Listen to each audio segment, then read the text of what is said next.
Hey guys, welcome to the channel. I'm Don. This is Rockin' the Country, where we are working for years now to bring back traditional country, to keep it alive, keep it going, show people the value, the worth of it, and all that stuff. Because there's nothing like a traditional story told and supported with traditional instrumentation. And I've got a gift request to funRonni. So Ronnie, thank you for this gift, and you've certainly piqued my interest, my curiosity, and all with what you had said in the email, which I'm going to read. It's short, but the artist is Travis Yee, Eyes Like Mine. And funRonni said, my daughter sent me this link. She knows I love country music, and my daughters are Asian. So this is a good song, in my opinion. I hope your channel can stand a bit of what can send some people over the edge. This young man is trying to make it as a country singer, classic style. I have a couple of his links. I think his voice is good, and so is the message. All right, there we have it. And yes, I'm up for a little envelope pushing here and there, as long as it fits the theme of the channel. But you know what the theme is, Ronnie, so I trust your judgment. No issue whatsoever. All right, Eyes Like Mine. Now, if he's Asian, I have a feeling I know where this is going. But let's see where it goes. And it's from Travis's, it's his official music video.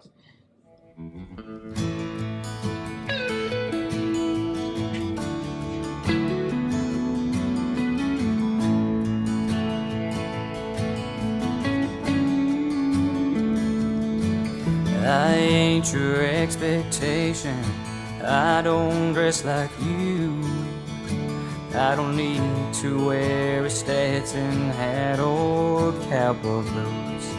I didn't have to leave a small town behind or scratch my number off a population sign. It doesn't always have to be that way. The cover of a book don't have much to say. You got a story and I got one too. Our chapters are different but are filled with truth to the last line.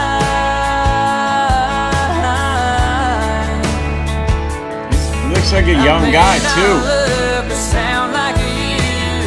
Go walk a mile in my shoes, and maybe with a little bit of time you'll see through eyes like mine.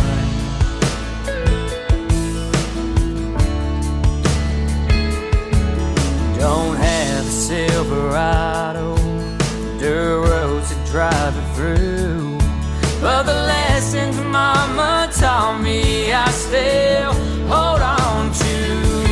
Yeah, you got a story and I got one too. Our chapters are different but are filled with truth to the last line.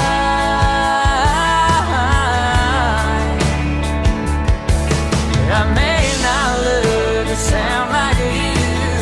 Go walk a mile in my shoes, and maybe with a little bit of time you'll see through eyes like mine. This is giving me an idea for a song. Doesn't always have to be that way. The cover of a book don't have much to say. You got a story? And I got one too. Our chapters are different, but are filled with truth to the last line. Oh, I may not look or sound like you. Go walk a mile in my shoes, and maybe with a little bit of time you'll see through eyes like mine.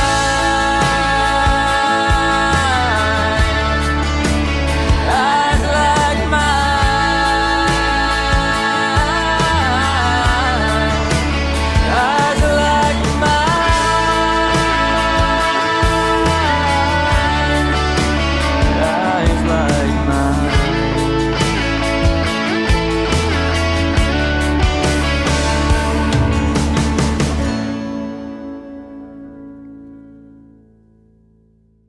And they colorize it on the end there. Yeah. I think the simple thing here, be kind. And that's my logic in life, where it's kindergarten logic. People are either nice or they're mean. It's kind of how kids see it, but that's kind of how adults see it too. We may use different language to describe people, whether we might say, oh, they're really thoughtful, they're generous, or they're really derogatory, or whatever, like an expansive vocabulary, but you're still describing the same condition, the same behavior of a person, whether they're either nice or they're mean. They're somebody you'd like to hang out with, or they're not. And, you can't go to dinner with everybody, but one thing you can do is not be nasty to other human beings. So if they're not your cup of tea, whatever your politics or religion or social constructs that work for you are, doesn't mean you have to be nasty to anybody. And I do not like mean-spiritedness at all. As far as not judging a book by its cover, but that's exactly how we get interested in a book. Like when you're going to Borders or Barnes and Noble, I've said this for decades. I'm like, that's exactly how I judge it. Like, oh, how's that fun? How's this or that? But there have been some books that I've been wrong about. And I'm talking about literal books, not metaphorical books representing humans on this. But we are wired for pattern recognition, and we are also more oriented toward fear and risk aversion than, say, joy or happiness attainment. And without going into all the different studies that economists have done, not just in financial markets, but they assess risk, actuaries and so on, and psychologists, and we are much more averse to risk. And since we're wired for pattern recognition, our orientation is to make quick assessments. And everybody does it. This isn't even debatable. It's not just theory. It's everybody, when you see somebody or something, or you see a car or a house or what, you're forming judgments in your mind right away. The key is to leave your mind open to being wrong. And one of the first things I learned, I can't say first things, but one of the most valuable lessons that I learned as a philosophy major at Rutgers was to find flaws in your own argument first. Okay, so if you have an idea about something, something esoteric, something could be tangential or it could be meaty, is you look for the flaws in your own argument. And if you can't find the flaws, hand the argument off to somebody who's familiar with the subject matter and see if they can poke holes in it. And what happens is you learn to get comfortable being wrong. Not that you like being wrong, but you don't get defensive.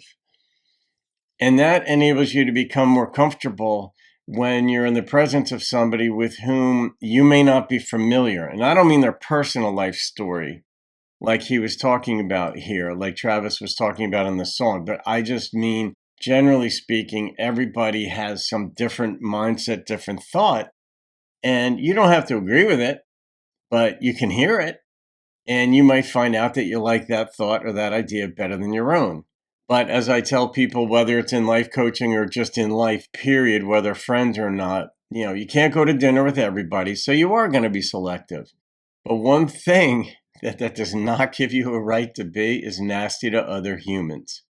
It's pretty much that simple. So I remember, as far as not judging a book by its cover, a friend of mine, Crystal, who I love dearly, she and I have been very, very close, and I trust her judgment on lots of stuff. We talk about lots of things in life.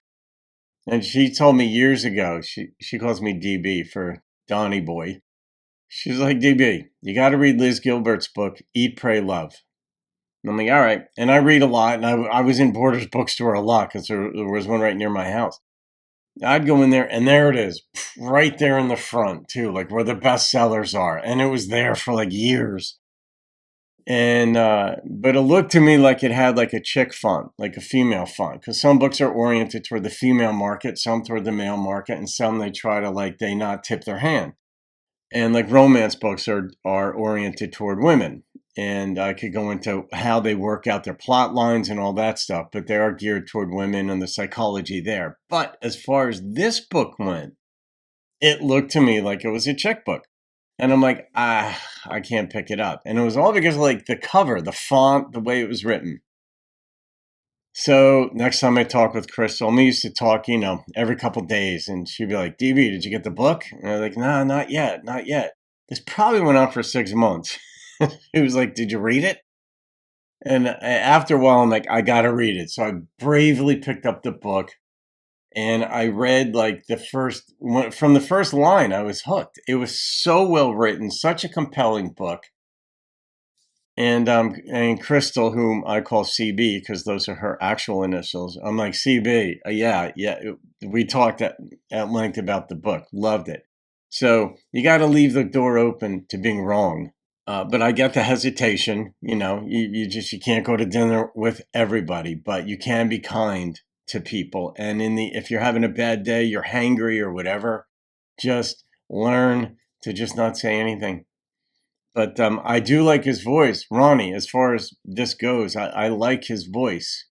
We'll see where he goes. He looks young, and we'll see how Nashville receives him. I don't know if the messages in the beginning were made up or if those were actual messages that he'd received on his social media or not. But really, I mean, I'll get some nasty messages. It's very rare, though, because the traditional country fan base is generally very thoughtful.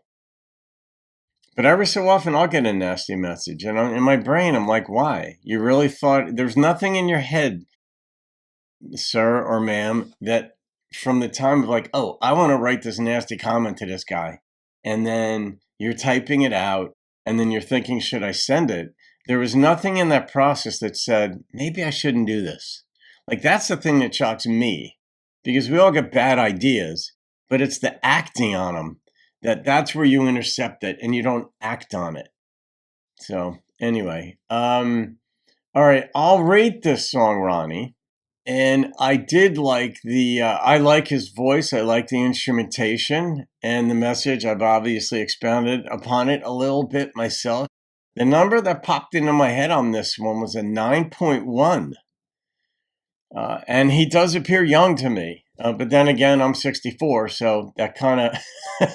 that lot grows and grows and grows of people who look young to me. But he looks young, so he might have a nice long career ahead. And we'll see. So anyway, there you go. All right, guys, you could thank funRonni in upstate New York for this one and her kids. Or at least one of your kids who sent this to you, Ronnie, right? Yeah. All right, guys, have a great day. I'll see you on another video. Be kind and keep rocking the country. I don't dress like you. I don't need to wear a Stetson hat or cowboy boots.